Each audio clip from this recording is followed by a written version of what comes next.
Hey, this is Big Papa Pump Scott's Diner. Yes, it is me, Gerald the Poupée. Hey, this is Joe Gatto. Well, hello there. It's me, Harold the Puppet. This is Eric Young. This is Johnny Wrestling, Johnny Ardano, and you are listening to Shootin' Poop. The following podcast is brought to you by the Johners Podcasting Network, found exclusively at WrestlingWithJohners.com. Ladies and gentlemen, this is episode number 67. We still have the Premier Joey K with us after DDJ begged and pleaded with Santa Claus to let him stay with us throughout the holidays. I still believe. He believes. We all believe. It's New Year's, baby. That's the wrap. 2022 is over. 2023 is in the distance. We can see it coming fast. Not faster than some of y'all because you don't use the number one original sponsor of the Shootin Shit podcast, generic dick pills, in association with Blue Chew. When you need to chew it and do it, oh yeah, snap into a Blue Chew. Gang's all here tonight, DDJ. Let's get started, man. It's the year wrap. Let's do it.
It's the slow guitar for me at the end. Yeah, man. Guys.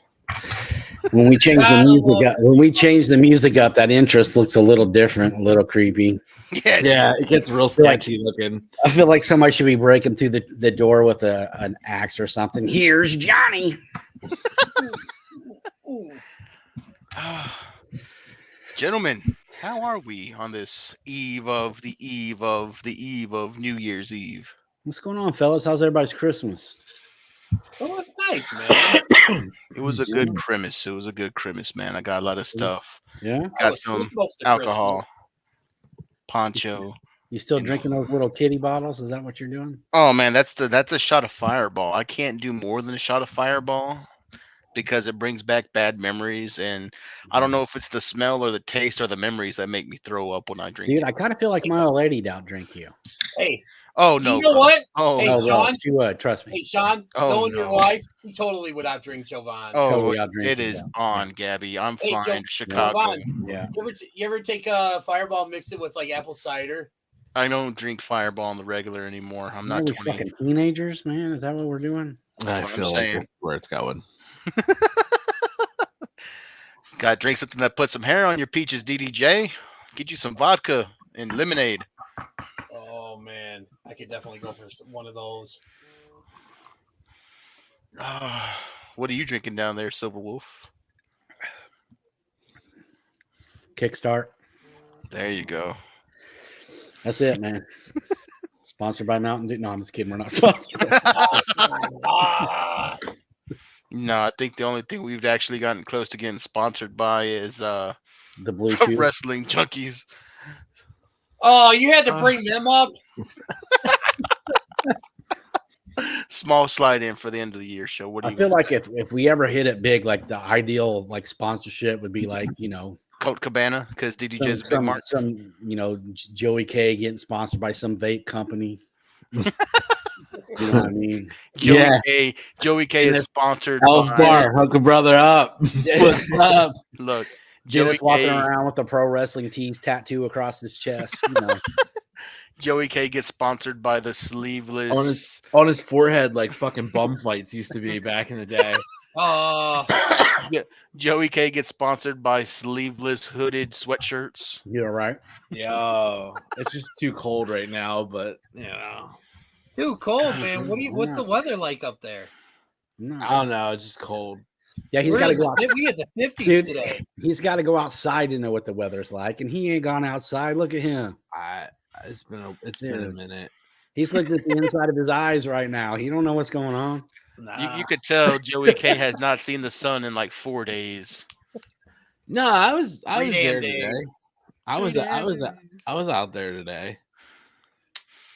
I saw sunlight. All right. Fuckers. Well, he saw the sun because he was walking on sunshine. You know what?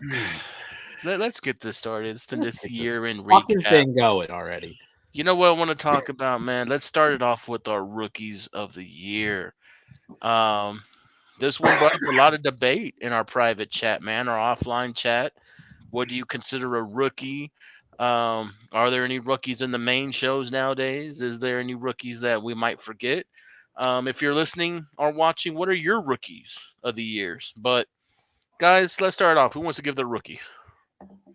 You know what? How about we start off the rookie of the year? Let's let the rookie of the show start it off. Sean.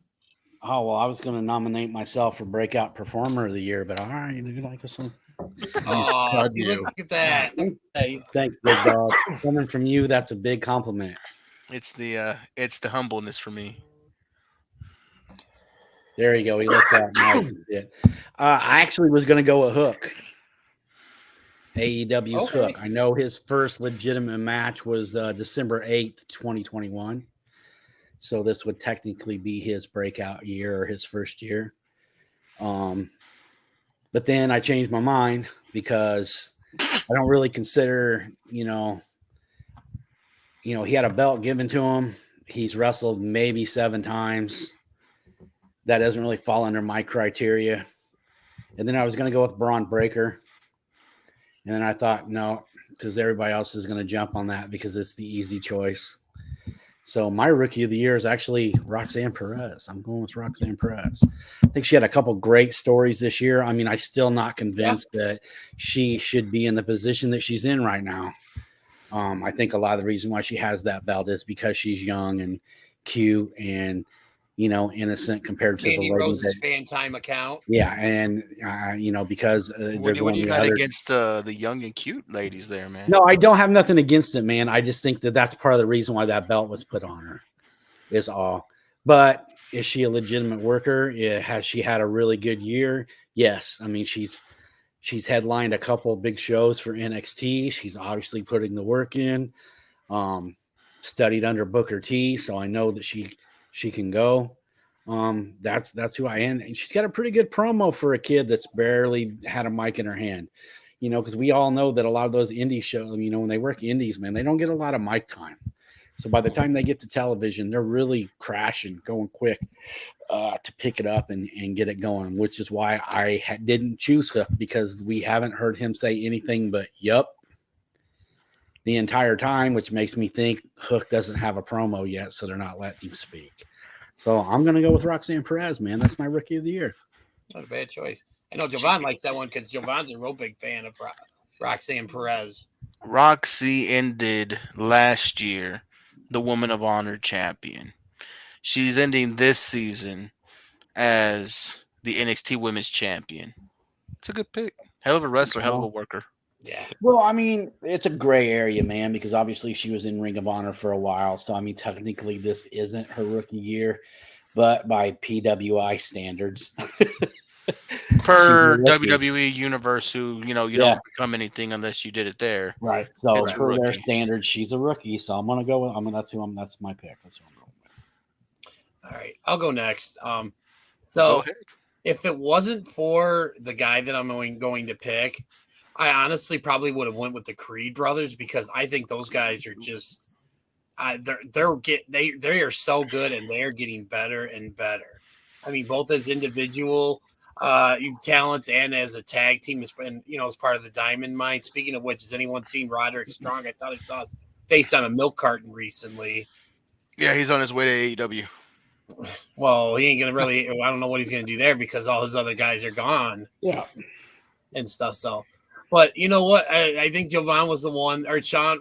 I think Sean was the one that just said about Braun Breaker being an easy pick. But to be honest with me, I mean, who really in his this past year like kind of come onto the the mainstream scene has really done more than Braun Breaker, in my opinion. I don't think anyone has. I mean, think about it. He's a 2-time NXT champion. He he beat Dolph Ziggler on Raw for the NXT championship. He's had great matches against guys like Tyler Bate, G McDonough, I believe he beat Walter before he went on to become Gunther and went to the main roster.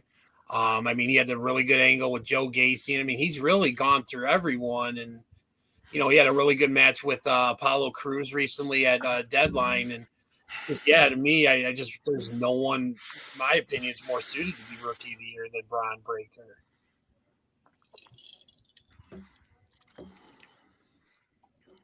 Jody. They're both really, really, really good picks that you guys have. But I'm going to stick with my original pick and go with Hook. I think he is the Rookie of the Year. And reason is this. Number one, Roxy is awesome, but she was really tearing it up in Ring of Honor last year too. She definitely got out there with that. And then Braun's a great one, and he was actually one of my, when I was first kicking around, I was like, I don't know who else I would pick, but he's also been like he's a WWE product, obviously, but look at his dad and his uncle. I mean, he's the next generation of the Steiners, and it's he's the perfect mix of them. He really is. He really is. So, I mean, he has that. So this is why I lean towards Hook, because Hook really is a true rookie. He wasn't on the indies before he showed up in AEW. And he got in there because of Taz. Taz brought him in. Obviously he was training, but he wasn't out there on the indies. He wasn't doing anything. So, I mean, Sean, I know you said like he's only had a handful of matches all year, but that's really all he's had. I mean, he didn't have a career before this, traveling indie shows and stuff like that. So we're kind of watching a true rookie get in there and find his way. And I think that one of the biggest takeaways, though, is that his father is Taz. Right. And this is why he's tried, whether it's him, a mix of him and Tony Khan and Taz and whoever else is involved, trying to distinguish him so much more than from his father. This is, I think, why you don't have like the mic time and promos. I think that's why they're kind of pushing him as this like real quiet loner. He just goes in there, he fights, he walks out, he leaves type guy. He doesn't need a promo. Yeah, and that's one thing. I don't think he had. Eventually. And I mean, eventually, yeah. I mean, things are going to change, but for what he is right now and where his character is, I mean, he's like the perfect guy. Like, when he was with Danhausen, you have a real outlandish, talkative, over the top character, and then you have the silent one. Yeah. Yep. So that's kind of what we get with him. So it fits, it works, and we're watching a real rookie work in the ring. And honestly, he's pretty fucking solid. No, I agree. I agree 100%. I agree. So that's why I think I'm gonna stick on it, and I'm gonna go Hook's my Rookie of the Year for this one. I like it a lot. All right, Poncho. Poncho! Anyway, we've got one count of Roxy, one count of Braun Breaker, one count of Hook. My Rookie of the Year is in the middle of his excursion in Mexico with AAA. My Rookie of the Year comes from the beautiful lands of Japan and the Dragon Gate promotion. where this man has put in the most matches of any rookie right now. My rookie of the year is Dragon Gate's up-and-coming star, Takuma Fujiwara. Ooh. Yeah, dude's got a great work rate. When you look at his match rates, he's putting in the work. His excursion right now in Mexico is going well. Him and Kento, I believe, have won a good couple of tag team matches. Last one being in AAA's Triple Mania Grand Anniversary show. Mexico's getting good use out of him right now in the middle of its excursion. Going back into to Dragon Gate, he was in the Noah and Dragon Gate promotional show. They're really putting a focus on this kid. He's going to be the next big Japanese star. Kind of couple that with one of my first thoughts where I wanted to go to Konosuke Takashita, but Konosuke has been wrestling since 2008. He's getting mainstream appeal now, not necessarily a rookie unless you take the rookie standards of we're just now hearing about him. But an actual rookie who started wrestling November of last year, I had to take Fujiwara. Okay. All right. That's a good pick. Well rounded out. Yeah. All right, Jovan, what's our next category, buddy? Next category is the five-time. Oh, never mind. It's not that guy. Booker of the Year, gentlemen. Who is your Booker of the Year? Who wants to start it? I'll start this one. Take it. So this was one of the few categories that we're going to be talking about tonight that I really, and I'm still kind of going back and forth right now as I speak. But I kind of thought about it, and I'm actually going to go. I'm going to give you the guy that originally I was going to go with, and then I'm going to go with the guy that I'm going to go with. Originally, when this first come up, I was going to go with Triple H because of the fact of what he's done in such a short time, like turning, everything around, undoing all of Vince's wrongs and everything. Obviously it's still not perfect, but WWE's in a much better position than where it was, let's say 6-7 months ago before Vince stepped down. And that's so, but honestly, I'm going to go with the guy who's really done a lot for his promotion and really helped his promotion grow into really I'd probably say the hottest independent promotion or, that really doesn't have mainstream or, a television deal. I'm going to go with Brett Lauderdale and GCW. Oh, wow. Good pick. And the reason why I'm going to go with that is because of what he's done for GCW. They're going everywhere now. They're going to Japan. They're going to England. They're going all over the place. Me, Sean, and I went to our first GCW show earlier this year, along with the hot one. I believe that was like your second or third. Yep, been a few. It was a hell of a time and stuff. And you're seeing all these guys who some of which you've seen on AEW, some you've seen in New Japan Strong. We've got Old Manser, who's a big, is one of our favorites on this show and stuff. But to me, the thing that really sealed the deal with me picking Brett Lauderdale is the deal he struck with Fight TV to get GCW on there, where you basically can pay $5 a month. You can watch every GCW show as it airs live, and you can see all of their past shows. So it's a great way to get people into the product who, might not necessarily are just discovering GCW and kind of want to get some backstory on it and stuff. And I just think that the sky's the limit for, what GCW is going to do in the next few years. So I'm going to go with Brett Lauderdale and GCW as my pick for Booker of the Year. Great pick. Hell of a card this weekend for GCW. If you guys are interested, check it out. Yep. All right. Joey K, who do you got?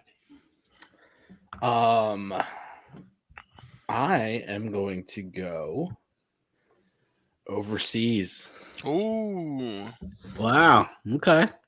And I don't have the best reasoning for this, but oh boy, it sounds pretty fucking consistent to me. I'm going for Booker of the Year is Gato. New Japan Pro Wrestling. Okay. I just think I don't think that's a stretch, man. He's actually booking Tony Khan's people better than Tony Khan's.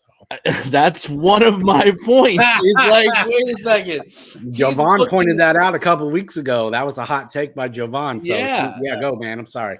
I wasn't on that episode, but I listened to it. And that's one of the things that stuck with me is like, damn, he books other people's talent better than they do. But Yeah.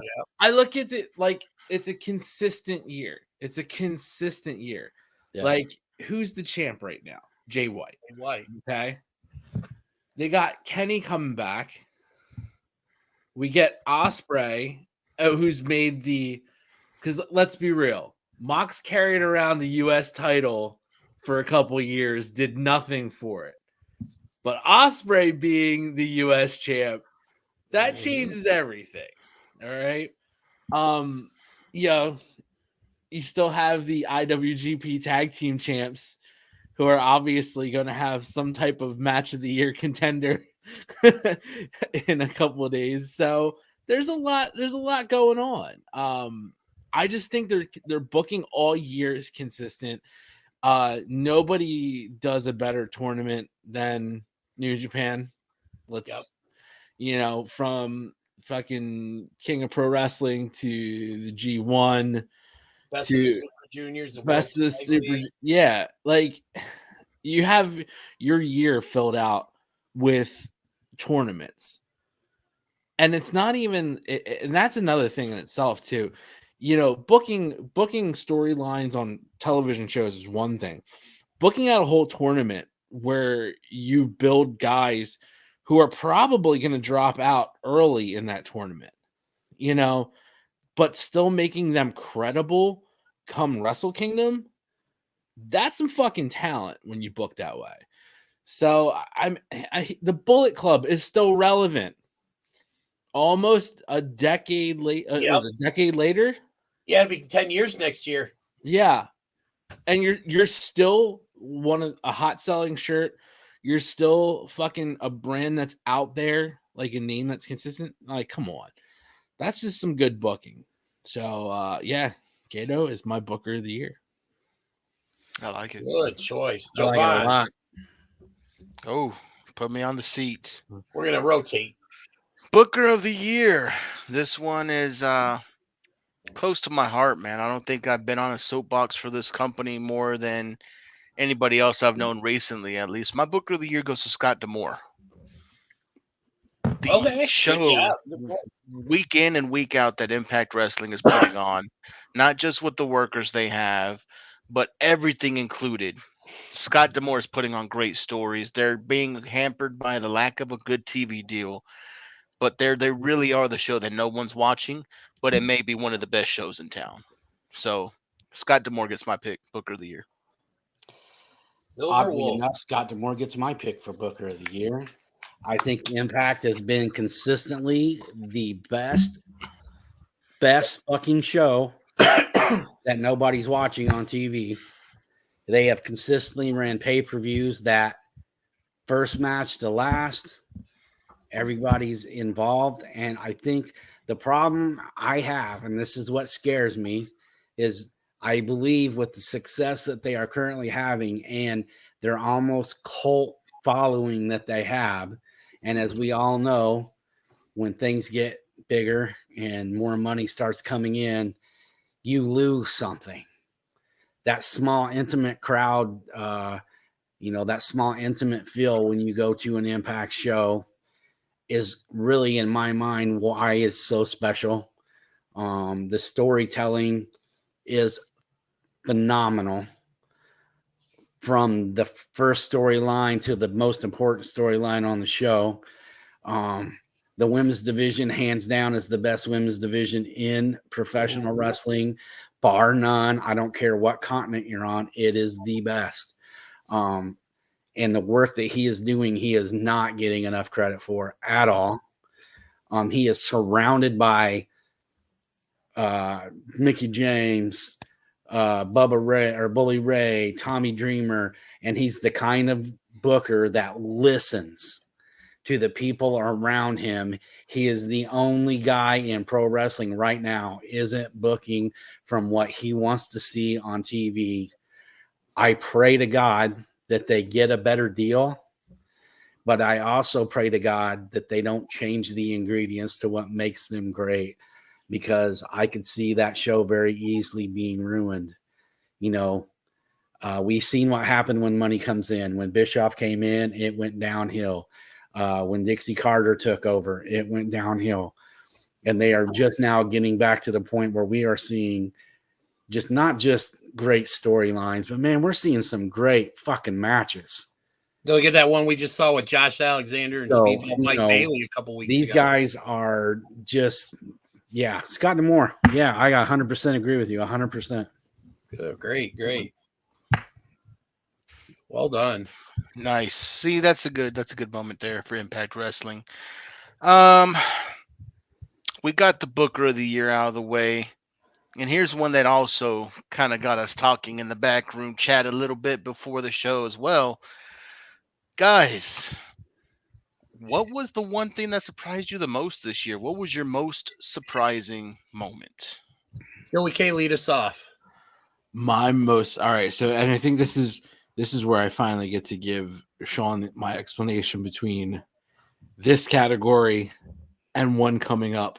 Yeah, because So, thing that surprised me the most was Cody Rhodes getting the American Nightmare entrance at Mania. Yeah. Oh, that's a good one. It was a very big surprise. I don't think the surprise, I think everybody kind of knew Cody's coming. Yeah. But what were we going to get? I never thought we were going to get Stardust, but I didn't think it was possible. It was mirrors. It was at that time of the year, it was possible. Yeah, for sure. But you know, I didn't expect, and I was very surprised that we got the song, we got the logo, we got the full graphic on your screen, and even the entrance rising up through the fucking stage. 100% all Homelander style. That was the most surprising thing to me. That was a good moment too, man. That McMahon let that one go and said, "All right, let's do it." And that fucking reaction, that pop was so crazy. Yeah. I just watched that the WrestleMania Saturday like a couple weeks ago, and watching when he came out and the big debut and stuff. Yeah, what Joey K just said just perfectly encapsulated that, because that was unreal.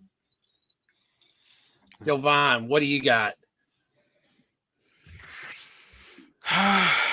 Jesus, I don't want to say this. I really don't, and it's to my core. It's making me sick right now, gentlemen. I already know what you're gonna say. I know it. Most shocking of the year. I think I do too. So shoot. Surprising is okay. Most surprising of the year. Fuck, it shocked me too. I don't give a damn. Could have been both for me on this motherfucker. Most surprising of the year. Logan Paul can actually go. I knew it. You were gonna fucking see it. That's not a bad choice, though. That was on my list of like that surprised me the most as well too. I hate myself so bad for going with it. I actually have real quick. I have a third one. I want to see if anybody like outside of those two. My third one on my list, because yours, Jovan, was on my list. My third one, though, I want to see if any of you guys go with it. But go ahead, Jovan. Okay. So yeah, man, it's just Logan Paul coming in. You know, everybody thought it was just a fucking act. This guy's a clown. He's one of those YouTubers. He's doing, the fame thing. I'm going to come in and I'm the flavor of the week. They put him in on a good match with The Miz. And then you're like, okay, this kid can go. Hey, he's not a full fucking joke. But then you get the match with Roman. And there's parts in that match where I hate myself because I understand kayfabe. I understand how the wrestling world works. But there's a part where the mark in me was like, shit, this dude could actually fucking beat Roman Reigns, the top guy in the company. There were at least a couple times where I thought he was going to. So for that reason, man, that fucker Logan Paul surprised me the most this year. And I mean, I always think when you bring up that match, man, dude, that video of like from his phone when he jumped off the rope and put Roman through the table, that was insane. So, Silver Yeah. Wolf, man, what do you got? Well, that's funny because I both of those moments were big to me. Man,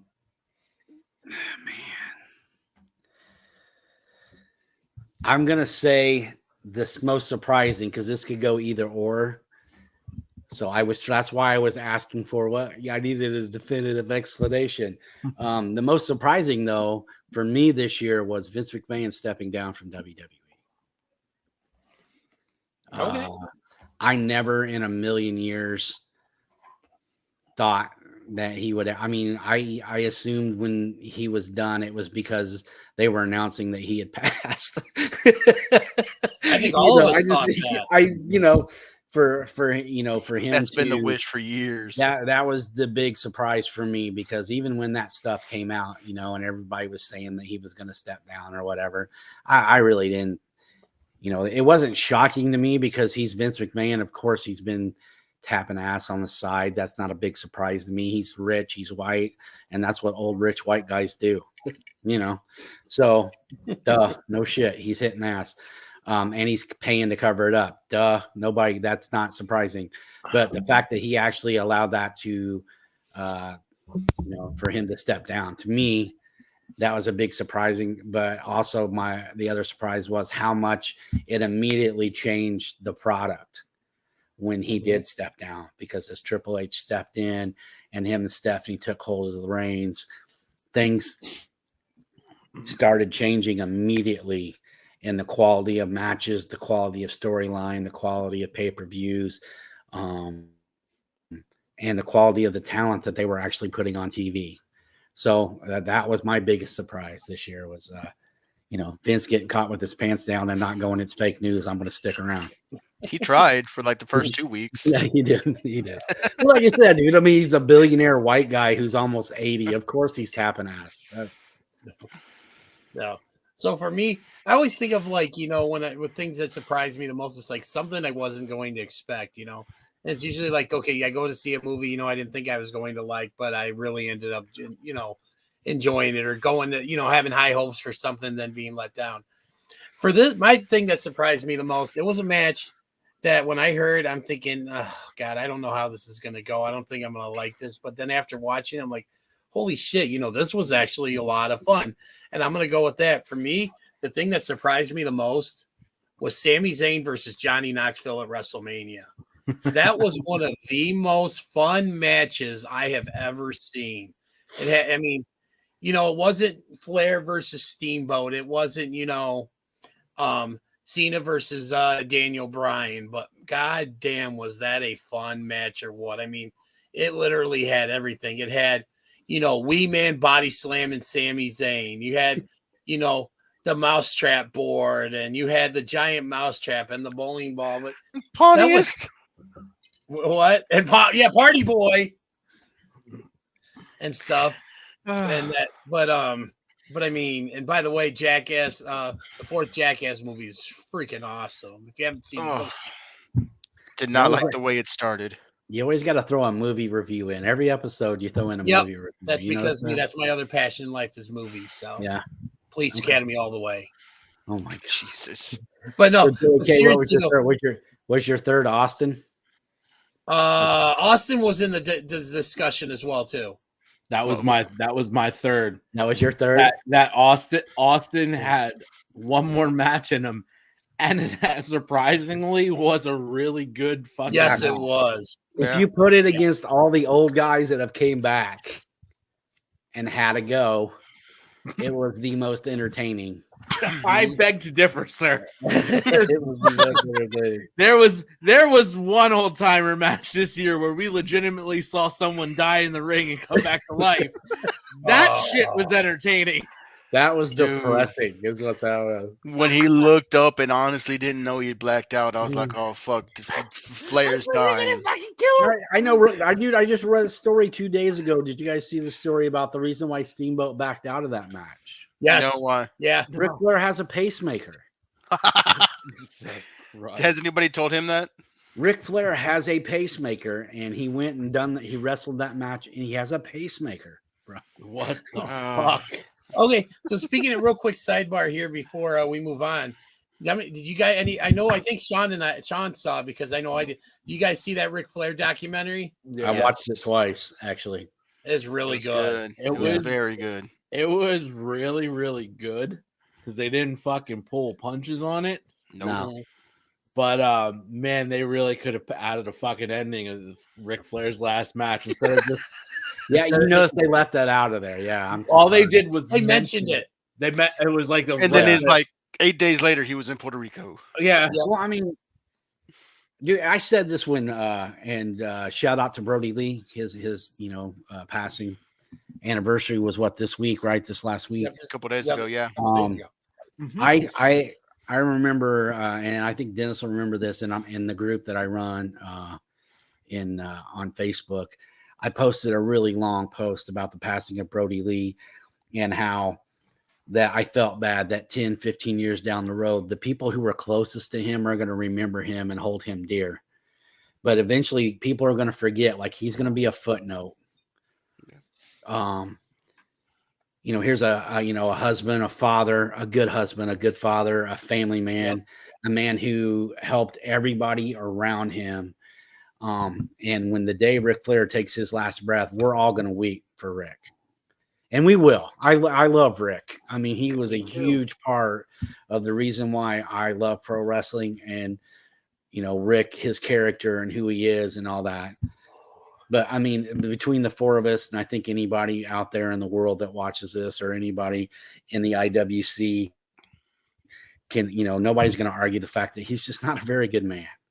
He's just not even in that aspect of that show. He was still cracking jokes about, tapping ass and dude, you're 74, bro. He what I mean? He lived the gimmick. He became Ric Flair. Yeah, he did. And he did. And I get that. He's no different than Hogan or any of those other guys that still. Well, I mean, Hogan was just. But I mean, and I kind of want to point this out too, real quick. And I know I'm taking up time, and I don't mean it's to. A certain sponge that don't like Hogan. Even when Hogan talks about him, there's a little sadness in Hogan's voice when he has to admit that Hulkamania didn't live forever.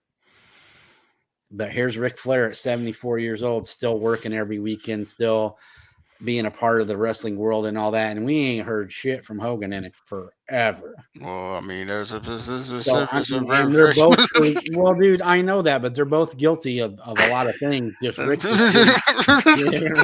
Yeah, man. I think Hogan's got a few worse ones than Flair. I don't disagree with you. We've forgiven the helicopter penis, but we can't forgive the other thing. Right? Oh, dude, I agree. I agree. But I just think, that's something like I love Rick and we all do. And when he goes, it's going to be sad and it's going to suck. But it's not just the wrestling world. Everybody feel Ric Flair. And they're going to be sad. But the people there's rap songs and lyrics regarding Ric Flair. I mean, he's a cultural icon. Yeah. And I think there's shoes. There's so much good that guy could have done. I think there's Ric Flair's shoes. But he's not the good guy, man. No, I know he's not, but he's the heel. He lived the heel life. Is he though? Oh yeah, he's the heel. No, I think he's the guy who thinks he's a good guy. That makes the best heel. Nobody likes to do wrong when they think they're doing wrong. They want to do wrong when they think they're doing right. Yep. All right, Jovan, what do we got next, buddy? Who wants to start us off talking about the ladies? Getting off. Why don't we let the resident ladies man, Jovan, the hot one, start us off? Because I'm a married man, so that didn't count. That's so beautiful. I appreciate that. The hot one is going to start us off on the female wrestler of the year. I don't think we're going to get a lot of parity here, gentlemen, because if you watched as much wrestling as I did this year, there's clearly only one woman who's been booked correctly, put in the work, and actually can wrestle for what she has. And no, her name is not Jade Cargill because she can't wrestle. The woman wrestler of the year. It is too loud. It's Bianca Belair, the EST of the women's division. The best, the strongest, the greatest. Bianca Belair is my woman of the year. Silver Wolf, what say you? Well, I don't disagree. But my problem is anybody that's getting promoted on WWE television. I always kind of shy away from. There's very few of those guys that I'm going to give that much credit to, because of the quality of people you're working with. It makes you easier to be a great champion. I actually am going with Camille Brickhouse from the NWA. Ooh, that's a good one. She has consistently worked all year. Beat Thunder Rosa. She worked with Mickey James. She's worked with a lot of the top talent, and she's doing it in the NWA. She's got a hell of a meme about her too. Oh, dude. She definitely could be on the bigger shows, and she probably will be at some point. She even worked, I think she worked on an AEW show against what's her name? I can't remember her name, that little little Russian power lifter. But yeah, that's what's her called? Layla Hirsch. Layla Hirsch. She wrestled against Layla Hirsch. But the match she had with Thunder Rosa to win the NWA title was pretty damn phenomenal. She's consistently going out there and working every week, and she's doing it with 25, 30 people, at a TV taping. So yeah, that's my vote. Camille Brickhouse, baby. Good one. So to me, I'm just going to go straight right to it. Me, there's been nobody who I think has been booked better, looked better, performed better than Bianca Belair. I mean, I don't believe she won the Rumble, but she was near the end. She had that banger of a match, which some people thought was match of the night at night one of WrestleMania against Becky Lynch. They had that tremendous ladder match. She's been killing it against Bayley and basically, excuse me, everyone else that she's been put in front of. And I mean, she looks like a star. She is a star. She portrays herself as a star. I mean, I think she's everything that the WWE is looking for, and in their women's champion, or represents a woman to represent their company.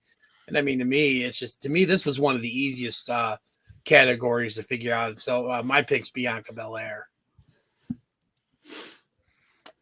The premier pick. I would like to say it's Bianca, but no. You going Camille Brickhouse too? I laugh because every time I see Camille or think about her, I always have this one thought. We're at a Ring of Honor show a couple of years ago, and these dudes were just heckling everybody. Our whole section was just in tears laughing. And Nick Aldis is in the ring, and it was when he was feuding with Marty for the title. And he goes, "Let me address the elephant in the room." And the dude next to me just goes, "Camille!" And I just lost my shit because they just looked at him like, for real. It was just so funny because it's just absolutely ridiculous. I just can't ever not hear that in my head. But I am going to go to Impact. Oh, I think I know where he's going with this. The one and only Jordan Grace. Good pick. Has been the champion since the summer, right? June. Yeah. Current Knockouts champ. Has Before had she was the internet champ, wasn't she? Yeah, The digital the champ. Digital media Whatever, champ prior. She's had a hell of a year, some big time matches in Impact. I mean, the title match itself was Queen of the Mountain. Who was it? Who was in that? That was Mia Yim was in it, I believe. Mia Yim debuted. Yep, Mia Yim was there. Was it Slamovich, Masha? Deanna. Yeah. I like Masha. Masha's actually I like Masha a lot. Comer. Her match with Masha Slamovich, that was a hell of a pay-per-view match. Yeah. Or PLE, whatever the fuck we're calling them now. I think Chelsea was in that match too, right? Yes. I think so. Yeah, yes. I mean, she's went against all the top talent in Impact and has had a phenomenal year, phenomenal matches. And again, we all say it. It's the best show that no one watches. Yeah. Because their shitty spot on fucking. I have it on Access. Like, I do what I too. Same for you guys. It's recording right now. Yeah. So, and it's just like it's on for me. It's on a Thursday at 8 p.m.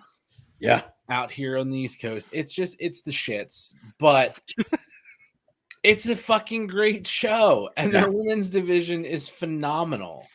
You know, it is hands down the best women's division in any company, anywhere, and that's it. So yeah, that's my female wrestler of the year. I love it. Good pick.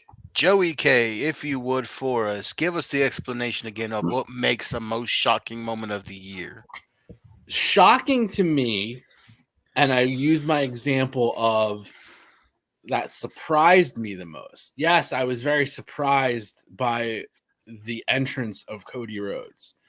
Shocking to me is, nobody saw that fucking coming, and it sends shockwaves through the wrestling industry as a whole.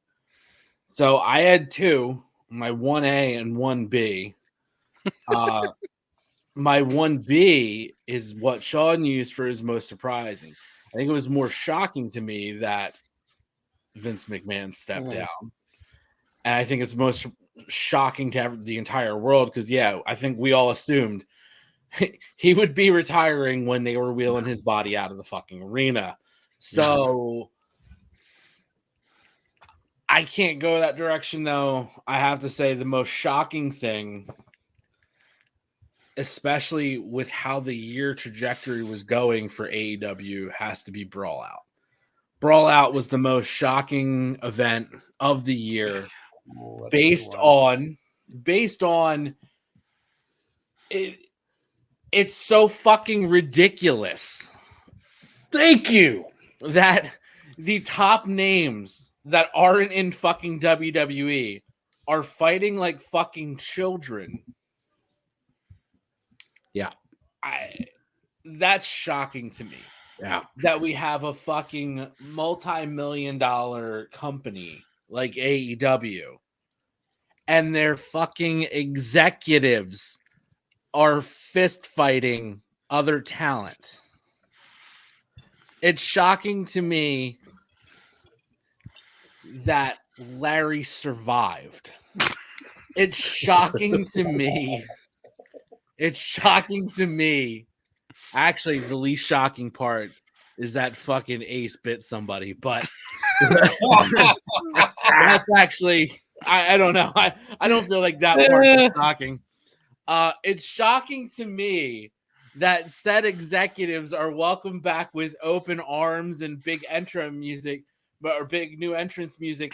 And on top of that, I have to watch them 7 fucking times in a goddamn fucking row. Right. And they've changed the storyline, so now they're the faces of it. Oh, for fuck's sake. They literally put hammers in the hands of Triple Threat and said, we're going to have you just heal up. Yeah. And completely flipped it so people would start cheering them again. The fucking jackass. It's ridiculous. But everything that has happened since Brawl Out is shocking. I mean, you basically have to juggle around the world title, right? You have to throw the trios title that you just debuted on somebody else 3 days later. Yeah. Okay. And not to mention, you suspended 4 of the top draws in your entire company, and you lose that money. Because I don't give a fuck if you're on Team Punk or fucking Team Elite, whatever, whose side you're on, and he said this or they did that, and whatever. It doesn't matter. Business is fucking business. 4 of the top names in your fucking company are on the shelf because of some stupid childish shit. That to me is shocking. Yep. And it's more shocking that your fucking billionaire son's owner is just letting the fucking inmates run the asylum. That's the shocker for me. That is literally word for fucking word what I said a couple weeks ago. Yeah. Inmates are running the asylum. I 100% agree with you. Well, what are you shocked about then, Mr. Silverwolf? I am shocked that Billy Corgan wiped his ass. I mean, spread his cheeks wide and wiped his ass with 10 pounds of gold. I am shocked that he still has a fucking company and that motherfuckers haven't burnt the walls down. You don't like the 300 pounds of champion? I'm shocked as fuck that fat ass can even get in tights and carry his dumb, lumbering, right-wing, red state, fuck fox ass into the ring. And fuck Billy Corgan for putting the belt that Dusty wore, that Rick wore, that Harley wore. Sir, you wiped your ass with 100 years of legit wrestling history. Nationwide, from the East Coast to the West, that NWA title was fucking defended in every territory.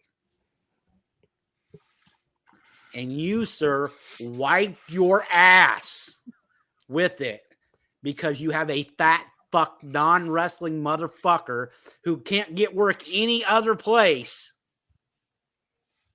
because he can go on Fox and throw that motherfucker over his shoulder. Fuck you.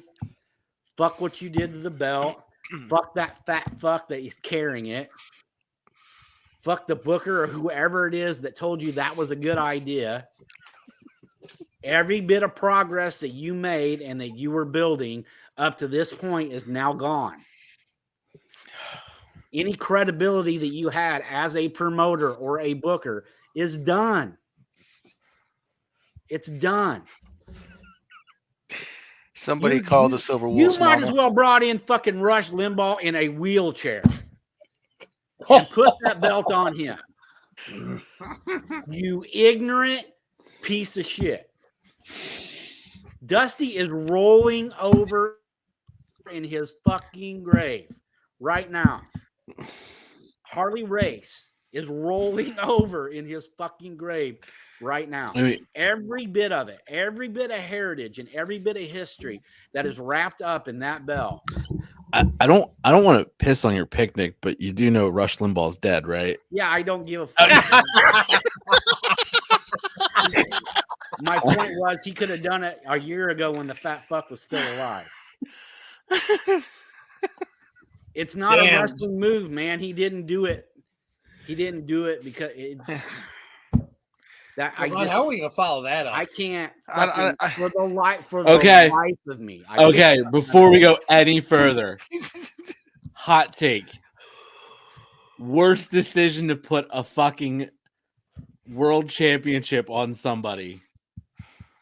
Your pick or my pick or David Arquette. My pick. I said that a month ago when Dennis asked me. Because Arquette, that isn't the 10 pounds of gold. That was WCW. And at least they were promoting a movie. It actually made a little bit of sense. And he was off of underrated movie. Underrated. Yeah, I'm not going to find it in, but it's still it was part of a promotion, and it wasn't the dude that to me it's the belt. It's not that big gold belt. That was something that they just came up with when Ted Turner came along because they wanted it to look big and flashy. And they had more money to spend. That belt, dude, was worn. I mean, Kerry Von Erich wore that belt. The history of that, dude. The history of it. And you gave it to this fat, non-talented fuck. Because he has a show, he can go on Fox News and throw that motherfucker over his shoulder. So fuck you. I'm guessing. I'm just gonna say this. You don't like funk. You're not a Way funk back fan to down there? Funkasaurus. Yeah, the Funkasaurus. Do you hate dinosaur nuggets?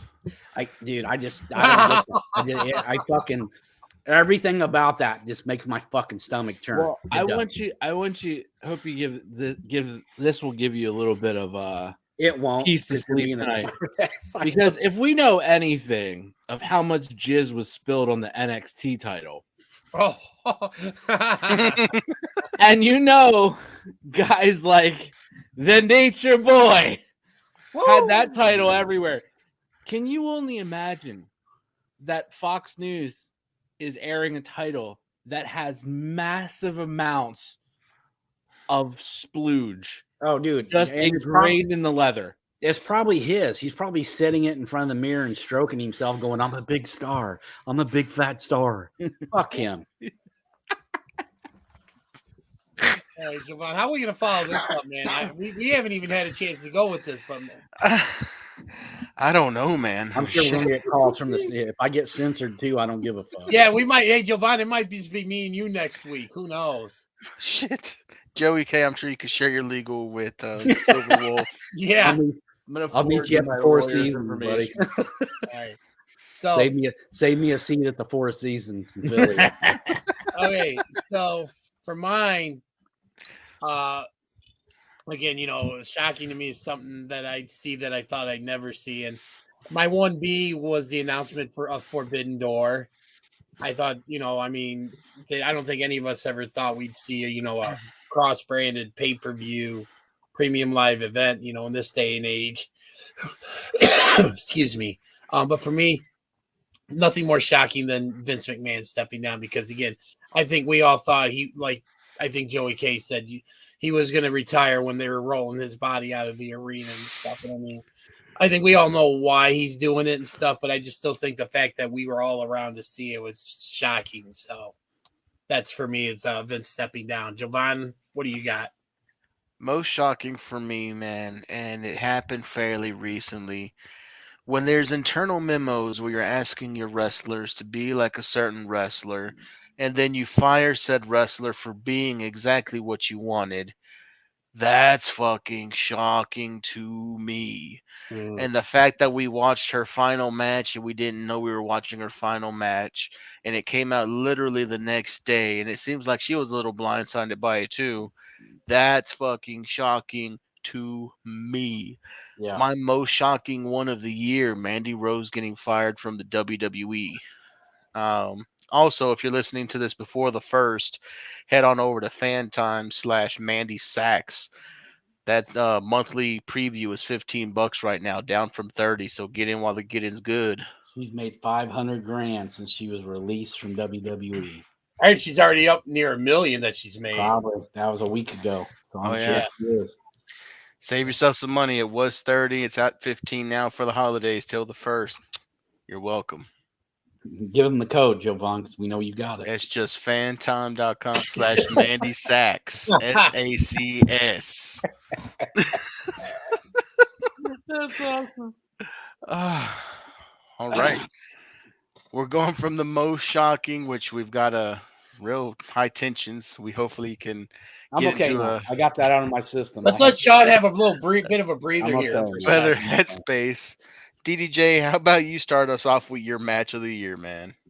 Man, there were some really good matches throughout the year. And there were a couple that excuse me, stood up above the rest. But for me, there was one that just exceeded everything else I saw this year. And honestly, it's something that happened like a couple weeks ago. That was from Final Battle. Was FTR versus the Briscoes 3 in the double dog collar match. I mean, my God, for a match that really had that was announced like 3 days before the show. I think it was when they announced it. You kind of were wondering, okay, 3 days notice. How are they going to pull this off? But I don't know how they did. But man, just the range of emotions I felt watching that match. There were times where FTR I thought was going to win. Then the Briscoes had, and then I think it was Mark went through the table. I'm thinking, oh yeah, they're done. The FTR is going to retain. It's just going back and forth, and then just the way that match finished, where I think one of the Briscoes choked out Dax with the chain, and he tapped, and the other, I think Mark, it was Jade, I think tapped Dax out, and then you had Mark holding Cash back with the other chain. It was just such a great way they told such an amazing story, and the way they used the chains and everything. It wasn't like they didn't use them just to use them. It's like the use of the chain actually had the dog collars had a purpose in this match, and I can't say anything more about it. I mean, there was also a couple bangers like we talked about. Excuse me, Josh Alexander versus Speedball Mike Bailey in a match that went 59 minutes and 30 seconds just recently on Impact. And considering December is usually a throwaway month for pro wrestling, we got a lot of really good matches this year in December. But the other match I kind of wanted to give a little bit of an honorable mention to was Gunter versus Sheamus from Clash at the Castle. My God, that match was so hard hitting, and it's just, if it wasn't for FTR versus the Briscoes, the Gunter Sheamus match probably would have gotten my vote. But I got to go with FTR versus the Briscoes, number 3 from Final Battle. I'm going to piggyback on you because you have both of my top matches that I had. Number 1 for me was FTR versus them boys, 3 dog collar match. And my backup was Gunther and Sheamus, or Walter. I think it was Walter at the time. Walter and Sheamus. No, he was still Clash. Gunther. Was it Gunther? Yeah. So Gunther Yeah. and Sheamus. So those were my 2. Who wants the next? Silver Wolf or Premier? You'll go rock, paper, scissors for it, big dog? No, go ahead. You want to I got a 1A. All right, then I'll go. There you go. My match of the year. If you say What? Titus for the fucking title, I'm gonna choke your ass. Took my answer then, didn't you? No, God, no. I'm I actually was gonna just trying to go. bring a little levity, man. I know I got a little hot there. I'm gonna go actually A similar. little. Yeah, he was pretty wound That's up. what I do, bro. Dude, that fucking shit pisses me off so much. As great as the double dog collar match was, I'm still gonna go. Match of the year was the first FTR Briscoes match. That one The first was one, okay. from Supercard. Yeah. DDJ's frozen. He's thinking. There he is. There he is. What were you saying now? The one from Supercard, right? Yes. Yeah. Okay. Just because it was a little bit more classic match. You know, the 2 out of 3 falls match was really good, but again, gimmick match, the double dog collar gimmick. I just like the classic, and honestly, I'm gonna throw out one more that I don't think any of you guys are gonna say, but Dax versus Cash. Yeah. On Dynamite. That was a great match, bro. That's a good call. For anybody who enjoyed wrestling in the late 80s, early 90s, do yourself a favor, watch that match from back. When was that? That was in. It that wasn't was- long ago. It was That during was a the qualifying match in the Owen. That was the first matches of the Owen. Correct. So that was probably like March, April. Yeah. Time frame. So, and that was a great match, dude. That's a good call, bro. Find that match. It is just, if you're a fan of an older style of wrestling that doesn't really exist too much anymore, that's the fucking match right there. That's the one to see. So that made my list. But the first FTR Briscoes match, to me, instant classic. It went above. I had high expectations, and it blew them out of the water. Jovan, we were there the night when FTR came out at Final Battle last year. Mm-hmm. Yeah. And you just knew that shit when they got together, that first match was going to be a fucking instant classic. To me, it was. That's my match of the year. And I remember when we talked about that match quite a bit on the show right after it happened, and when we, just in our show chat as well too, like as it was going on. Let me get a 1B in real quick before Sean gives out his award. My 1B comes from GCW in the Art of War Games Part 2 match. That was fucking amazing, dude. Dude, that Yeah. was so freaking wild. The Briscoes, you had Bussy, you've got, what were they calling them? The Mega Second Gear Crew. Bastards. Mance The Warner was in that. Second Gear Crew. What's her name? The chick, the girl. Alley Catch. Alley Cat. Yeah, Bussy. Yeah, that's yeah. Bussy. Yeah. But I think it was Alex Colon and Tremont were going as the Mega Bastards. And then the two Mexican dudes that I always forget who they are, but yeah. Hell of a match, dude. It was amazing. The bumps that were in that damn match, the craziness that was in that match, the tubes, the scaffold, that was an amazing match. The doors. The doors. There was a lot of them. That was crazy. Go ahead, Silverwolf. I kind of went back and forth on this, man, because there's so many good matches, and every single one that you guys have brought up, I looked at. Like I pulled up video and I watched and I watched and I watched, and I narrowed it down to two. My 2A is Seth versus Cody. Which one? Mania, man, when he tore his pec. That's how Hell in a Cell. Sorry, yeah. When he tore his pec, I thought that was, considering the injury and all that. And Cody came out there. He could have, bowed out. He just showed up and signed a huge contract. He could have took his time out and not had that match. I think it was just a great match. But he took his jacket off.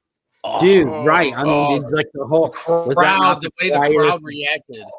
That moment, I think the only time it was that I ever remember watching a pay-per-view and it being that quiet, besides, anytime Hillbilly, the Honky Tonk Man wrestled,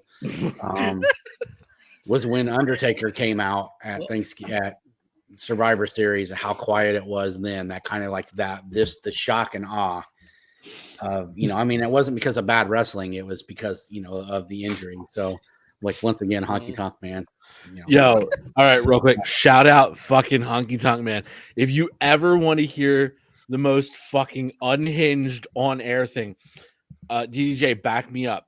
Is it WrestleMania 15 where they had that fucking gimmick battle royal at the beginning? 17. No. And he's doing the play-by-play. He's doing the color commentary. Doing the color commentary, and it is a fucking coked out, wild fucking ride. Yeah, dude. He snorted his breakfast and washed it down with a bottle of vodka, but. So hold on. Was he better than Jericho doing the light heavyweight to the cruiserweight Rumble announcements for WCW? Oh my God, that was awesome. That was good. Jericho was just like, and here's another Mexican wrestler, and here comes this guy, and I beat him twice, and this guy owes me $50, and Marty Jannetty. Yeah, it was great. Yeah, Honky Tonk Man, that's your guy, DJ. Be proud. No, but my match of the year actually, and I went back and forth. I watched these matches 2 or 3 times to come. I actually am going with Josh Alexander versus Speedball. Nice. And the reason why I'm doing that, that match between him and Mike Bailey, it went on 59 minutes, 50 seconds. I mean, you talk about seconds. It was like, I think you talk about telling a story clear to the end of the match, and then there was a clean win. Mm-hmm. Just and the fact that it was on Access TV. This wasn't a pay-per-view. It was just a tape show, man. And to me, that match it's never going to get the credit until somebody actually pulls it up on YouTube and it starts making the round. But to me, that match, just the moves, the storytelling, the near falls, neither one of those guys had anything left. No. When that match was over. And once again, it goes back to this, the power of the storytelling and Impact Wrestling, and Josh Alexander as the fucking worker that he is. I thought it was just the best match. I've actually watched that match like 5 times. And every time I've watched it, I've picked up something that I missed the first 4. So it was a great fucking story, man. It was a good story.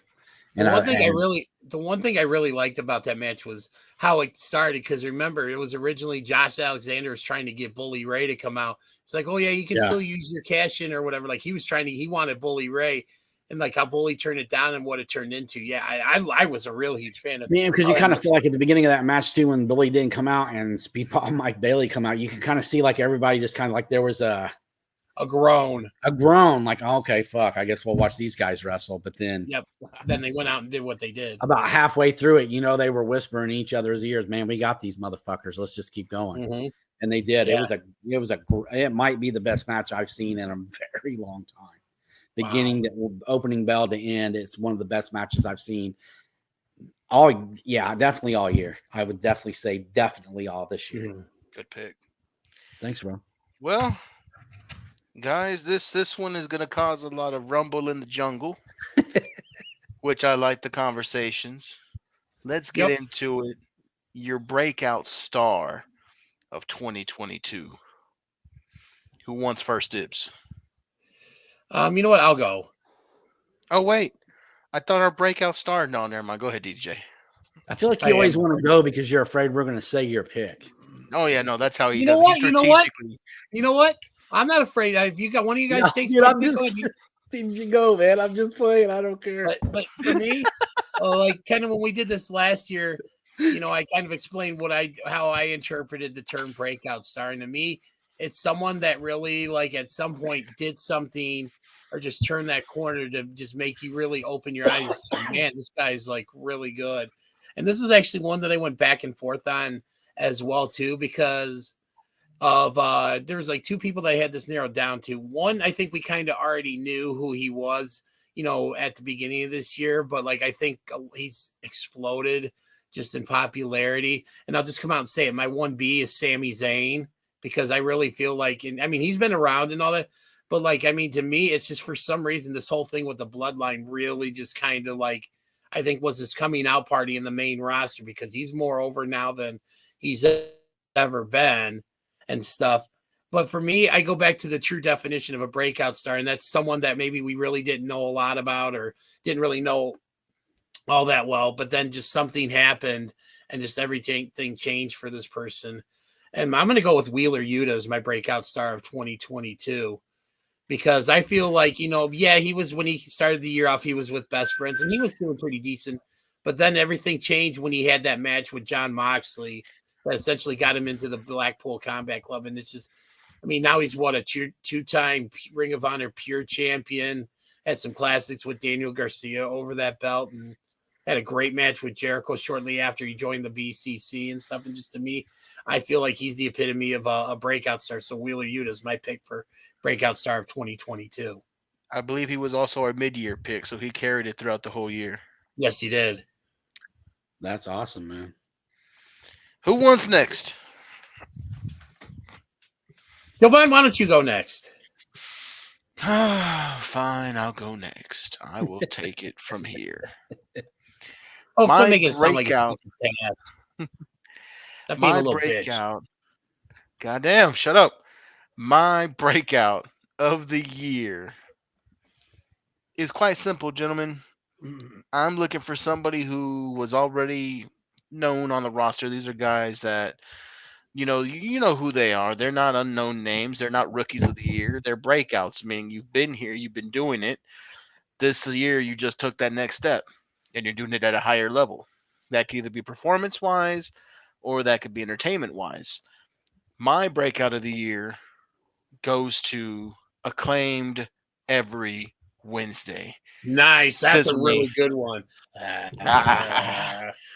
There is no bigger breakout in pro wrestling today than 2 guys who've gotten the whole wrestling community to wear pink shirts with the phrase, "Oh, scissor me, daddy ass." It is crazy how that is taken over. It is crazy how the Acclaimed have gotten over to the amount that they are now, current tag team champions. It's honestly Acclaimed every Wednesday. Yeah. That's there you go, right there. To me, that's the obvious Gotta choice get for his Breakout. toys out. Jesus fucking Christ. So the premiere Silver Wolf, when do y'all take it? I am actually going to go with, and I know I keep going back. It seems like I keep going back to the Impact well, but Go I'm for going to go with Josh Alexander. I would like to have put him as my male performer of the year, but I will get into that when we get to that point. But I mean, yes, he had an X Division title, and yes, he was tag team champs with all Ego, Ethan Rage, Ego. whatever the fuck his name is. But I just feel like, dude, I mean, this guy is. They put the belt on him and said, "All right, kid, let's see what you got." And he is fucking stepped up, man. And he is having great matches and telling some fucking hellacious stories. I think he's really separated himself from the pack this year. And I think very soon in the very near future, we're going to see him, he's going to have different initials at the end of his name. It's going to be WWE or AEW. I think somebody is going to throw money at this kid and give him an opportunity. And I hope it's AEW because I don't want anything to change about him, his character, his name, anything. This kid is the total package when it comes to what a professional wrestler should be. And I love the guy, man. Every time that guy's on, I am glued to what's going on in the TV. He's a very good mix, in my opinion, of Scott and Rick Steiner and Kurt Angle, and a little bit of HBK in there with his ability to just tell stories with his facial expressions and his words and things that he's doing, man. He just draws you in, and I really think that he's gone next level this year. A debt of gratitude is owed to the man they call Moose. Oh my Josh God, Alexander. shut the fuck up about Moose.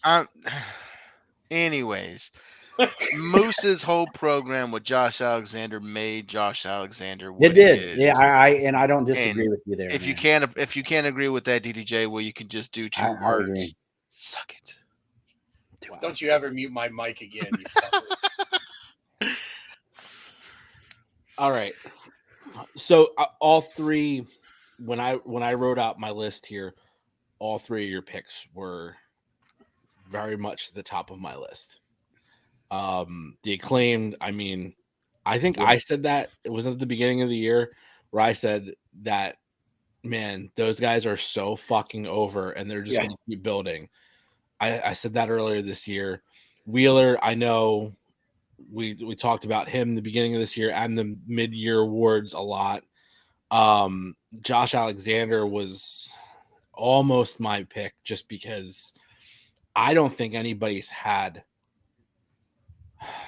a better championship year than. There's only been one other guy. There's only been one. Yeah, I mean, so they're all great picks, but my pick really only brought it on in the second half of the year. Tyrus. No. God, this show's gonna take 6 hours. We keep bringing him up because Sean's just gonna lose his shit every time. Maybe that's what Javon's trying to do. I'll behave. I promise. My pick benefited so much from the regime change in the E, and even right prior to said change, you saw things turning a corner to the point where he's my breakout, and it's going to carry on into next year. That is Dominic Mysterio. Fuck DDJ, I hate you. I know. My pick is somebody who I won't use his new fucking gimmick name, and I don't care. But my pick is Walter. Oh, that's a good one. I miss Walter. I miss him greatly in that name because it was a much better name. But they finally did something right. This guy was a fucking monster on the indies. Yeah. And what we see, and we've seen this a lot this year, guys who were like big monsters on the indies don't get that kind of love in the big promotion. Brody King, fucking amazing big man on the indies, and he doesn't get that shine in AEW. I agree with you 100%. He has a little, Yeah. don't get me wrong, but Yeah. so much more he could do. And Walter Gunther, like he's had that same thing.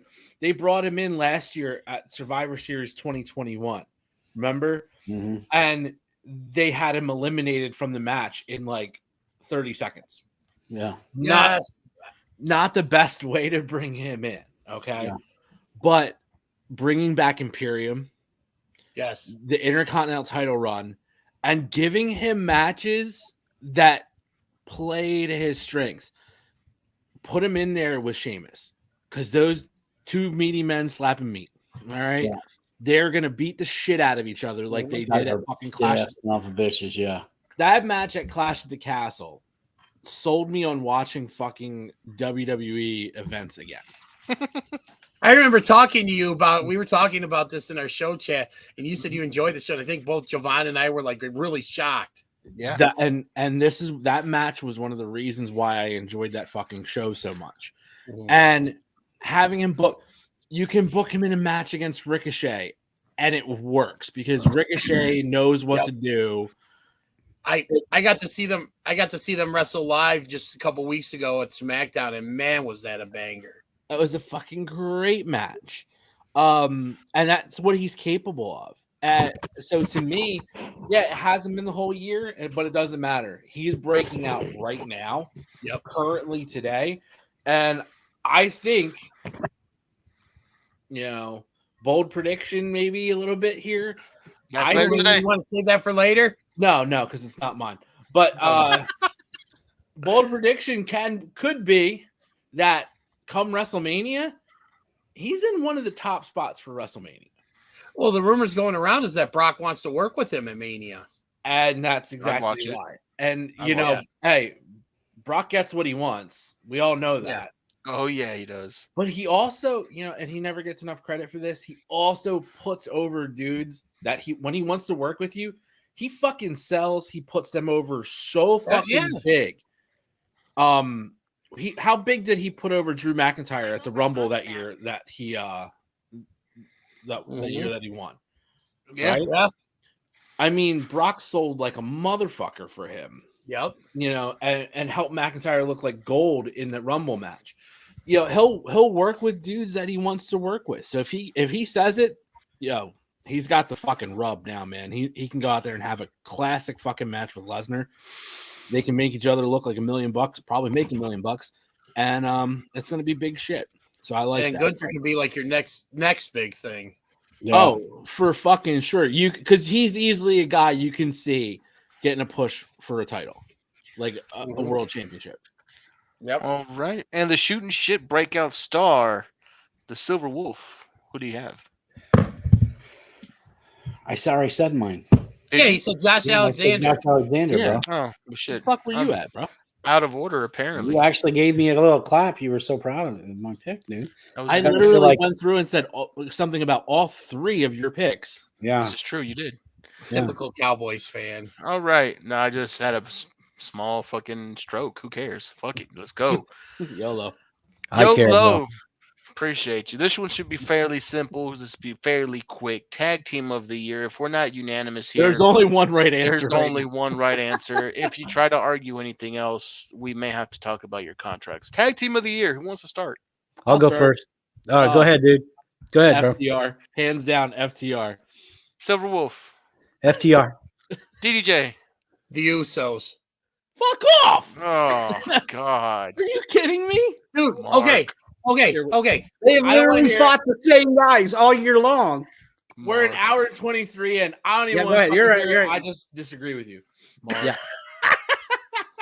Go ahead. Okay. Bro. Are you okay? Go. So let me. Okay, Jovan. First off, who are you going with? FTR. Okay, so this is why I'm going with the Usos. They just set the record for the longest reign of a tag team championship in the WWE. They're above everybody else. They're above New Day. They're above Demolition. They're above the Hart Foundation. Everybody else. They came into the year as champions. They ended the year as champions. FTR did their thing over a few months, and now they're kind of fizzling out and stuff. So, I mean, to me, AAA, IWGP, Ring of Honor, they've literally carried 4 different straps for 4 different companies. yeah, but they didn't carry them a championship all year. That's right, because they weren't involved in a storyline that allowed them to carry the belt off. I'm still sticking by my pick. You know what I'm They saying? won every No, no, no. championship this year. It's a good pick. I understand why you would go with them. I do. So, And hold on. So we had 3 for FTR. DDJ for some reason. Who was your pick? the Usos.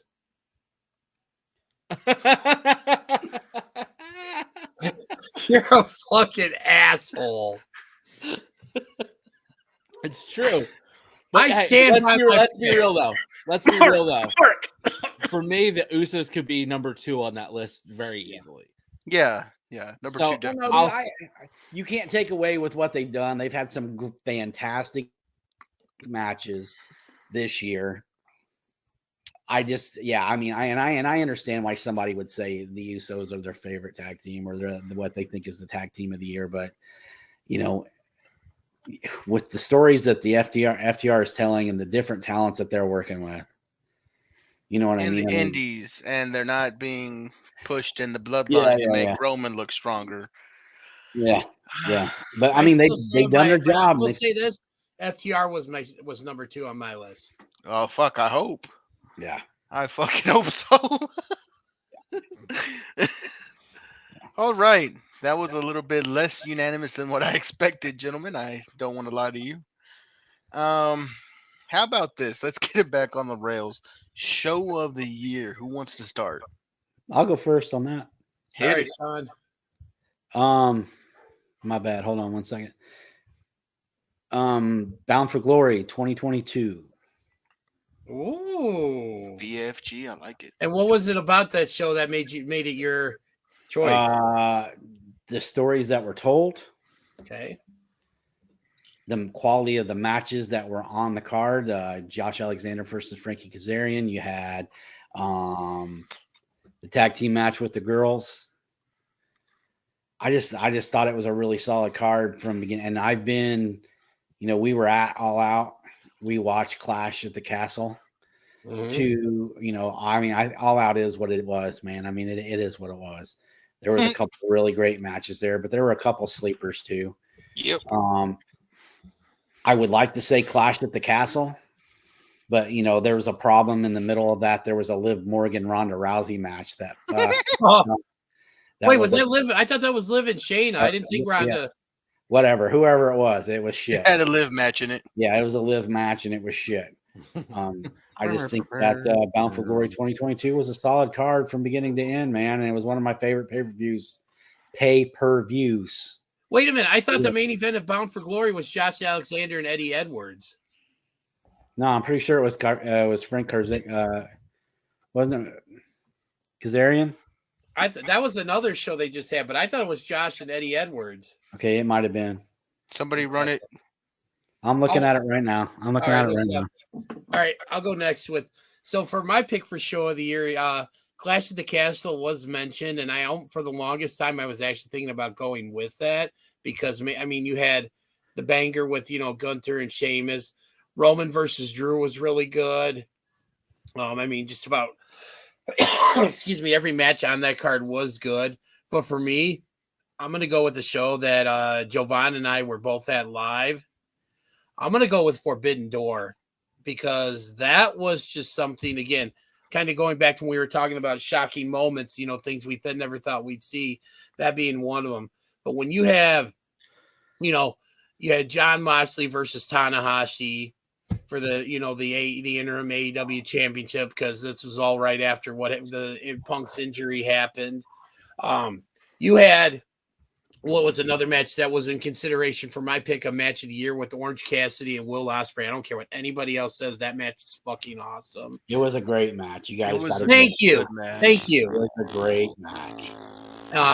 You had, we got to see Eddie Kingston, go join up with Umino and Wheeler to go against Jericho, Sammy, and Minoru Suzuki, and of course, anytime you get to see Minoru Suzuki in action, and chanting Kazi Ninare with 15,000 people is a pretty surreal experience.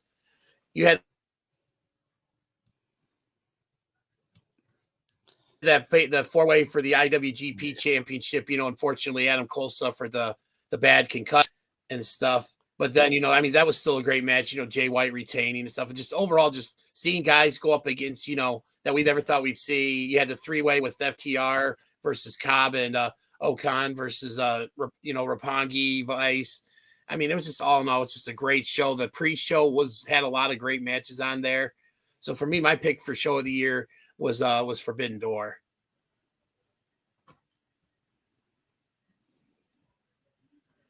Who wants to go next? Which one of you two chuckleheads? Joe, why are we chuckleheads? There's always so much animosity coming out of you. I know. Joey K, what do we got? You guys drove me to it. Big bitch. That was rough, bro. I'm gonna go against my better judgment in green for my pick for show of the year, because I don't want to fucking say it was, but low key I still really enjoyed it to the point where it was my favorite show of the year. Forbidden Door was number 1B, like that was 1B for sure. It's only 1B because of obviously Punk being injured, and not because I wanted to see Punk versus Tanahashi more, champion versus champion, and because I don't want to see Sting die. So lost a couple points there because that always scares me. But and of course Adam Cole getting a fucking concussion and now just not even wrestling. So yeah, dude, I don't know that he's ever coming back. So to me that leaves a big disappointment on it. But I agree. I don't want to say this because I have fucking roasted the management of this company for this entire year, but fuck it. Supercard of Honor was my show of the year. Based off of what happened. Did it feel more like an AEW show? Yeah, it really did. But Gresham versus Bandito was fucking all time. Love that match. We talking about Wheeler being a big breakout. Oh, fuck off. Wheeler being a big breakout. Well, Wheeler winning the fucking the pure match against Josh Woods. That was great. Anybody remember Minoru Suzuki winning the fucking ROH TV title that night? First US title. Of course, my match of the year was on this card already. FTR and Briscoes. Jay Lethal versus Lee Moriarty. Swerve versus Alex Zane. Fuck Dalton Castle. I don't care. What? Just like overall, outside of having to deal with fucking Dalton Castle and Colt Cabana on that show, everything else is gold. So yeah, as much as it pains me to say it because it's a fucking AEW show and not a real Ring of Honor anymore, but that was probably my card of the year. All right. My card of the year, show of the year, was not a mainstream show by any means. This was not a show that had any kind of build other than it was WrestleMania weekend and everybody threw what they could at the wall and saw what stick. A little promotion by the name of Impact Wrestling put on the best fucking show of the weekend, in my opinion, with Impact Wrestling presents the multiverse of matches. Any show they prevent the multiverse of matches? I don't think they presents the multiverse of matches. That was a great show. Any show that starts with an Ultimate X match, I'm in. Yeah. But then you go down the card, dude. You have Nick Aldis and Mickey James against the Cardonas. Speedball against Alex Shelley. Who was it against? Saban and Jay White. Josh Alexander and Jonah versus Moose and PCO, Ishii and Eddie Edwards, and then the main event with the Good Brothers against freaking them boys. It was a hell of a card. People like Ishii and freaking Briscoes, man, they wrestled that whole fucking weekend, and how they gave it to us show after show after show made no sense. How Ishii was able to do everything plus the NJPW shows made no sense, but damn it, that was a hell of a weekend for wrestling, and I think that show was the marquee of them all. Didn't like Minoru Suzuki have an insane schedule that weekend too? Yes, Murder Grandpa was everywhere. Yes. That was a great. That's a really good pick. I agree with that. Appreciate it. Not a problem, man. So let's see here. We get off of the show, and now we're just talking about big, muscly, meat-slapping meat men. Who is your male performer of the year? Who wants to start? Hit it. Up Silver Wolf. The tribal chief, baby. Wow. And the reason why I'm picking him and not my guy Josh Allen, dude. You know what? We all got it. We all got it now. Getting that button, and I'm not going to get red faced. Jovan hasn't gotten it yet. I'm just going to make. I'm going to make one very, very, very small point. Okay. Hit it. This guy took a YouTuber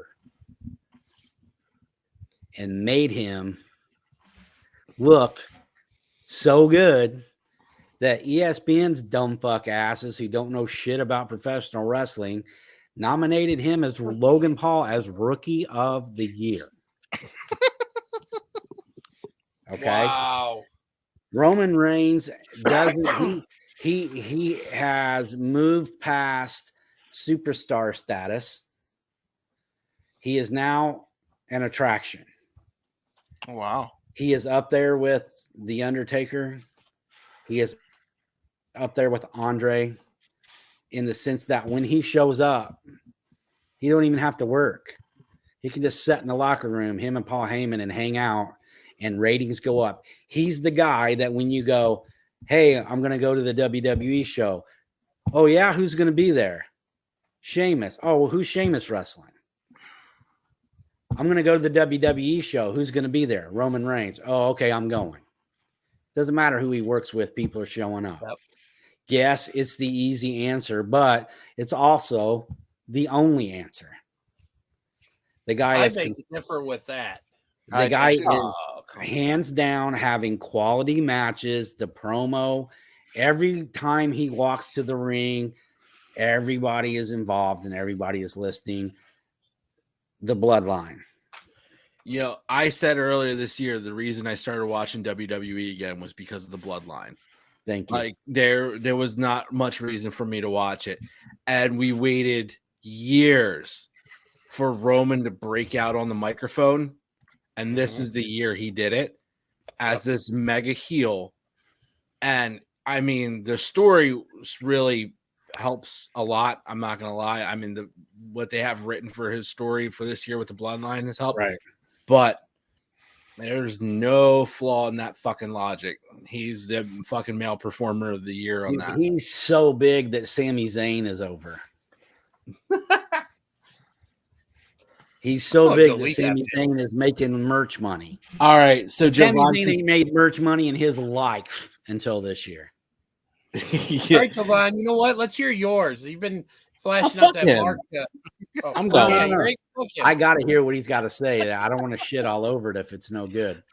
Oh, I have no problem shitting all I don't care if it is good. I'll just lie and shit all over it. Me too. So fuck him. Right. Fuck him. I'm going. Mine. I'm 100% going with Josh Alexander, and that is based on the quality of matches this year. Does Roman get performer of the year all around? I could argue that back and forth all day, but Josh Alexander has become the next real fucking big time free agent player in the fucking industry from this year. I mean, he's the reason that one of the major reasons I even have Impact on my fucking DVR right now. Like, and I will keep it there because of that. He's had fucking classic matches against guys that you don't think he's going to have a fucking great match against. Yeah. That to me, and that's the same thing as Roman. You know, like, Roman made a fucking YouTube star who's had 2 fucking matches look like a fucking seasoned superstar. He did. That could carry a company. And that's how good Roman was. Yeah. To me, Alexander's doing the same thing, be it on a much different scale. Yeah. But I mean, there's casual fans talking about Mike Bailey now. Casual fans are mentioned. That says a lot. I that agree. Says a whole lot. So I agree completely. To me, I mean, and especially too because of the way he wrestles, his style, everything. I'm gonna go Josh Alexander. That's a good pick. That's a good pick. It is. All right. And obviously, I'm a fan, so I'm not gonna. I got no arguments with that whatsoever. All right. You know what? We're gonna the hot one's been talking a lot of shit, so we're gonna save him for last, so we can just shit all over him. So for me, both valid picks. Roman Reigns and Josh Alexander were actually guys that I thought about when making this decision. But to me, I'm going to go with someone who literally has taken a company and put it on his back and said, I'm going to carry you guys. I'm going to go with the guy who became a 3-time AEW world champion this year, held the title on an interim basis when CM Punk went down with an injury. Put the graphic I'm up. going with Jon Moxley. You know what? In this case, yes, fucking Mark. Because to me, when you think about what he did in probably the darkest time that this company has experienced, when he literally took that company and put it on his back, mean, and this is all coming from someone who at the beginning of the year was actually in rehab for alcohol because, you know, he came out and admitted he was an alcoholic, and he went and got himself better for not only his, you know, his profession, but for his wife and his child. And I mean, mad props to someone who, you know, smart enough to realize, hey, I have a problem. It's affecting my family. I need to go get it fixed. I've got all the respect and love in the world for someone who's willing to do that. And then he comes back, has a banger with Bryan Danielson, forms the, you know, which is the basis or the genesis of the Blackpool Combat Club. You know, we had William Regal here for just about a year or so as kind of as the mentor. You know, he had the match with Wheeler Yuta on Rampage that led to Yuta getting involved in the Blackpool Combat Club. They had, you know, blood and guts. Basically anything that company asked Mox to do, he went ahead and did it. He was getting ready to go on vacation after he dropped the title back to Punk at All Out, and then Brawl Out happened, and he said, you know what, I'm postponing my vacation, and you know what, I'm putting you on my back again. And he had a title run that basically took over Punk's spot and became the transitional champion for, you know, to get the belt on MJF. He did everything for that company this year and has really became the face of AEW, in my opinion. And that's why I'm going with Jon Moxley as my pick for male wrestler of the year. Solid pick. I like it. That's a good pick. You wore your shirt. We should have known when we seen the shirt. Man. Yeah, the shirt told it all. Yep, it told it all. Now, Javon, all right, let's hear your brilliant pick. Still a bitch. So mean. Damn. So mean. So there's only been one championship in all of wrestling that's considered the world's championship. The SmackDown Women's title? No, I'm talking about the 10 pounds of gold. And the current holder, no, I'm just joking. Dude, I will fucking fly to Texas. Dig a fucking hole, bro. Dig a hole. No, I'm joking. I'm not getting anywhere. You can't put that on a joke. That was a joke, obviously. No. But my actual leaning into it pretty deep there. Oh, because I had to get your buy-in, man. Oh, fuck you. Yeah. No, but my pick for wrestler of the year is Jon Moxley. A lot of what DDJ said, man. The guy goes into rehab, comes back out, and not only having the wherewithal to say, hey, I'm not happy. Hey, I'm not good. I need to go do something and come back. He does that and then puts on some great matches. Then, what happens at All Out. He was supposed to be taking a vacation. The company needs him. And he comes and puts the company on his back again. And I think that's the whole thing when it comes to, having that kind of wherewithal where the company can come to you and say, hey, we need this, man. We're having these issues. This is going on, and I need you here. And for him to come out and be like, fuck it, let's go rock and roll. That to me, that's just not just the company, man, right?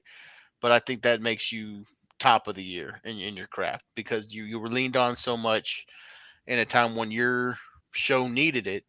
You stepped up. Mhm. So I agree. John Moxley. I agree. Well done. Good pick. All right. So we got one more thing we're going to talk about. But before we do, I got a little surprise for Hot One and Joey K here. We did our last thing we're going to talk about is we're all going to make one bold prediction for 2023. And you guys the two of you guys were around. So we're going to go take a little trip down memory lane, courtesy of Wayne and Garth, and also a cookie brand Pepperidge Farm here. So let me just see if I can find the Pepperidge Farm remembers. Oh, I got to find the video. Oh wait, I got it right here. So here we go. Do you remember what you guys predicted for 2022 last year? Pepperidge Farm remembers.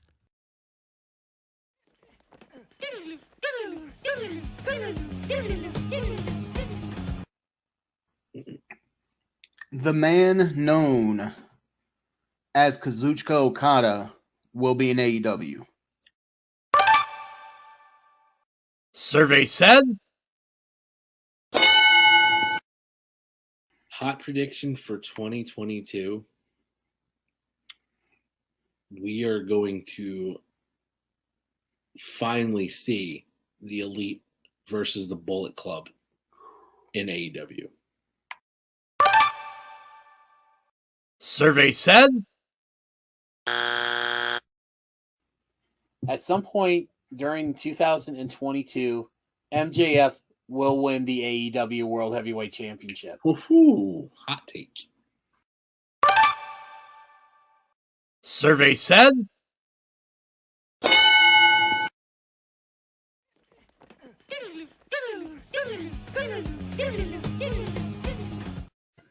Okay, just for the record, it's never a bad time to see young Tia Carrera in a red dress. I'm happy that wasn't put in. Also, That my was other observation is you three fucks looked like shit a year ago. DDJ had hair. I know, bro. Like, I did. Joey looks stressed. All right, so yeah. All right, so who want? You know what? Since Sean wasn't here last year, let's let him make the first bold prediction for 2023. Oh man, I don't know. I've given this a lot of thought, man. I'm not one to. I don't really like to try to predict what I think's going to happen. We had this talk last week. I'm one of those guys that I don't really give a shit about spoilers because they know who's winning going in. So why would I give a fuck if I know who won or lost before I watch the show? But that being said, I don't know if it's going to be in AEW.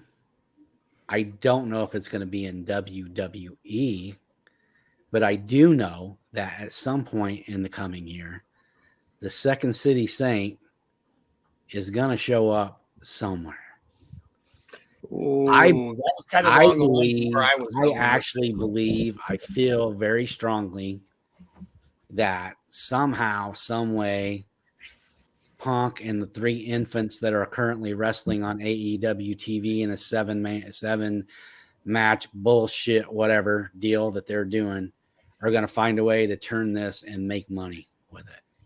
I feel like I was honestly going to go with that.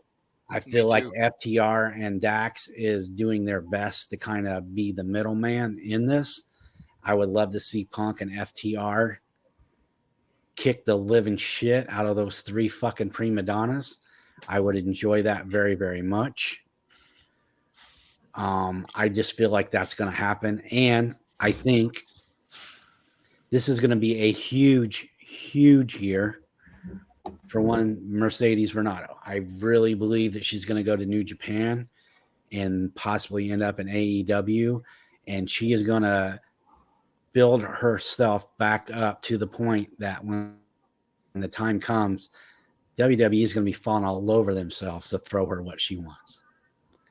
She's going to go to New Japan, man, and she's going to fucking rock her ass off over there and show everybody just how important she is to that company, whether they realize it or not. So I guess we're doing 2 bold predictions for No. 2023. I just threw that in because I felt like I wanted to make sure I got it out. All right. Joey K, what about you? Well, actually, that was my number 1 prediction. Punk will wrestle again this year. And honestly, I think we're still going to get Punk versus MJF for the title. And at some point, we're still going to see one last time Punk versus Danielson. There's no way that 2 guys that are still under the same umbrella in the same company as of right now, that have the history they do, that can both work and do what they do still, that match has to happen. I agree. That I just don't see from a business standpoint. So I don't know how bold it is, just because, money is money. Grow the fuck up and stop playing pretend. This is about making money in business. And there's a lot of people that rely on that. Yeah. So they'll get their shit sorted out. It'll happen. That's definitely going to happen. And last but not least, Roman will lose the title this year. Oh, I think that's a given. I don't know if it's a given, man. I mean, who's he going to lose it to? He'll lose at least one of the titles this year. But to who? So. To who? We'll see. All right, hot one. I've been thinking about this a lot. And as I wanted to use the CM Punk one, I left it alone because I know we have a couple of Punk fanatics. So I decided to think and think and think on the realms of possibilities on what could happen in this upcoming year. And I'm not going to make a good prediction like you guys are. You guys are predicting, Mercedes Varnado having a freaking stellar career. You're predicting CM Punk coming back to work. Going quite the opposite of happy. I predict in the upcoming year, whatever iteration this is of Bray Wyatt is going to get repackaged. Wow. The cracks are showing. Wow. The fans are getting tired of whatever this is that Bray Wyatt is doing. I don't see it being sustainable unless it is unfucking believable, but we're tired of it. It's to the point to where I want the QR codes back because the buildup has been better than what we've gotten from Bray Wyatt. So, hot take 2023, there may be a Bray Wyatt repackage coming. I got to say, I don't disagree with you. I don't. I was kind of along that line, as well too, because I'm like, okay, when are we going to see some? Then when they brought out, Uncle Howdy on SmackDown a couple weeks ago that I was at, I was like, okay, this is, and then what happened the week after, when he was talking about the promo and then he just stopped mid-sentence and attacked the cameraman. It's bought me a little bit of time, like, all right, I'm going to give it a little bit more time, but I'm kind of along that. I wouldn't be surprised at that either. Like, I just don't understand. And jumping off what both of you guys said, I just don't understand why they always have to go so out there for this guy's character. They need to stick to like Voices in My Head, Randy Orton. No, I mean, like they never showed you the voices, but you knew. We have never seen Bray just be Bray. It's always been some kind of dark, comedic, Freddy Krueger kind of, over the top thing, man. He's just a big, tough country boy. Just let him be a badass country boy and just let him kick out. I mean, the dude is cool as shit. Mm-hmm. He's Jake Roberts and Jim Neidhart kind of meshed together, and the guy can go. We know he can have 5-star quality matches. We know he can tell stories. We know everything there is. Why does it always have to be like dressed up in this comedic, ridiculous, over the top Freddy Krueger shit? He suffered. Dude, Jake Roberts and Jim Neidhart minus the coke, maybe. Fuck, bro. But well, dude, I'm just talking about he's a big guy who's athletic and can move. Jim Neidhart can move, man. And that's a big the thing, guy. though. Bray, that's all I meant. Bray is hampered by his creativity. Bray can see all these things in his mind and he wants it to play out and he knows how he wants it to go. Yeah. But eventually you have to cross the fucking road. We need to get there. We need to see what this character is. I mean, I shouldn't have a Bray Wyatt promo go viral for something that LA Knight did and not what Bray Wyatt did. LA Knight got over for the yeah more than Bray Wyatt has with this current iteration of whatever the fuck he's doing. Yeah. So I don't know. I don't think it's sustainable. I don't disagree. All right. So my original one too was I was going to go with Punk as well too, but it seems like that's been kind of done to death already. So I got a couple other ones here, and I'm going to go with my big one first. And this one's kind of like, I think, taking a swing for the fences and everything. I feel, and I'm going to go in the realm of New Japan. Call your shot. I feel like I'm going to call my shot. I feel like at some point this year, I don't know how or where it's going to get to, but I feel like Tama Tonga at some point will win the IWGP Championship this year in 2023.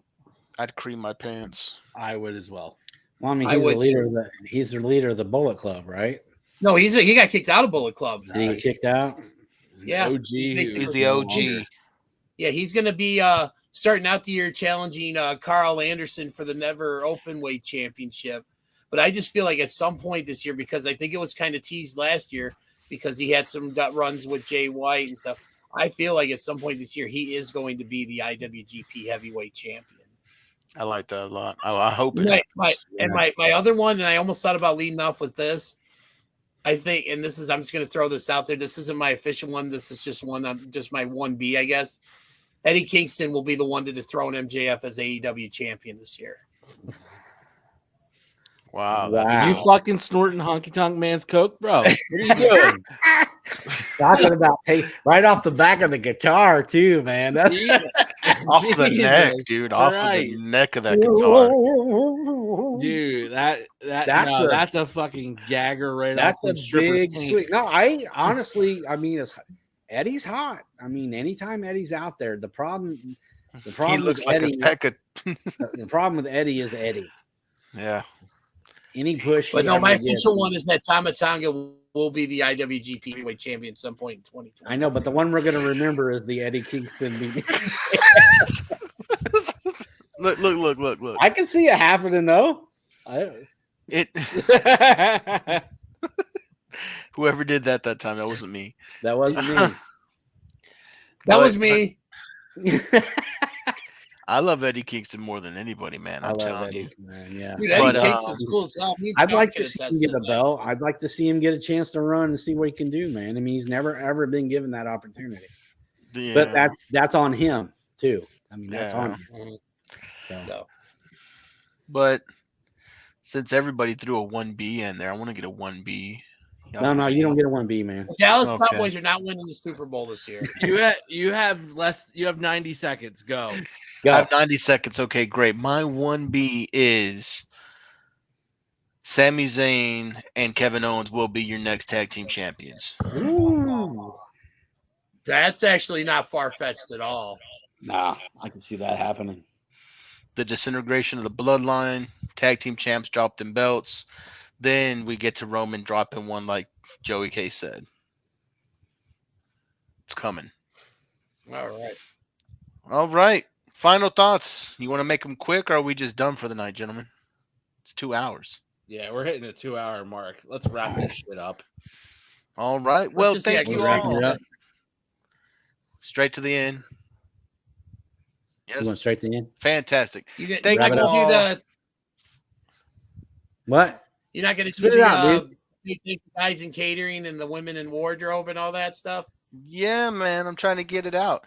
Thank you very much for y'all listening to episode 67, our year-end recap for the year 2022. If you've stayed with us for this whole long time, thank you for staying the 2 hours. Thank you to the ladies out there in accounting. Thank you to the jobbers in catering. Thank you for the jobbers in catering. And thank you to the John Ners for proudly sponsoring us. Thank you to the Shootin Shit legal team for allowing Joey K to be here with us over these last 2 episodes. Thank you to the Silver Wolf for being our rookie of the year. Thank you to DDJ for being you. And once again, ladies and gentlemen, we are Shootin Shit. Have a good year. Happy New Year.